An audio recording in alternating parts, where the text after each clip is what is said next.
இமாம் சுஃபியான் இப்னு உயைனா ரஹிமஹுல்லாஹ் மிகச் சிறந்த முஹத்திஸ், பெரும் பெரும் ஹதீஸ் நூற்களை நமக்கு தொகுத்து வழங்கிய பெரும் இமாம்களுக்கெல்லாம் உஸ்தாதாக விளங்கிய இமாம் சுஃபியான் இப்னு உயைனா ரஹிமஹுல்லாஹ் அவர்கள் சொல்லுகிறார்கள், நான் என்னுடைய தந்தை வஃபாத்தானதற்கு பிறகு அதிகமாக அவர்களை சென்று ஜியாரத்து செய்து அவர்களுக்காக வேண்டி துஆ செய்து வந்தேன்.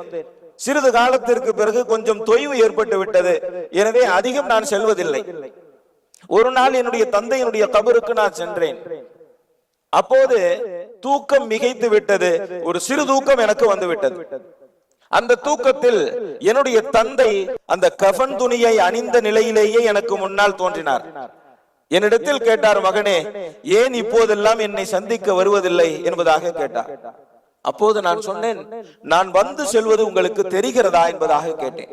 அப்போது என்னுடைய தந்தை சொன்னார், ஆம் தெரிகிறது, நீ வருகிற போதெல்லாம் எனக்கு ஆறுதல் கிடைக்கிறது.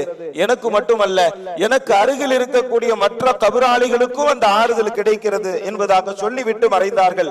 அன்று முதல் தொடர்ந்து என்னுடைய தந்தைக்கு ஜியாரத்து செய்யக்கூடிய பழக்கத்தை நான் ஏற்படுத்தி கொண்டேன் என்பதாக பெரும் பெரும் மா மேதைகளுக்கெல்லாம் உஸ்தாதாக விளங்கிய மிகப்பெரிய முஹத்திஸ் இமாம் சுஃபியான் இப்னு உயைனா ரஹிமஹுல்லாஹ் அவர்கள் சொல்லுகிறார்கள்.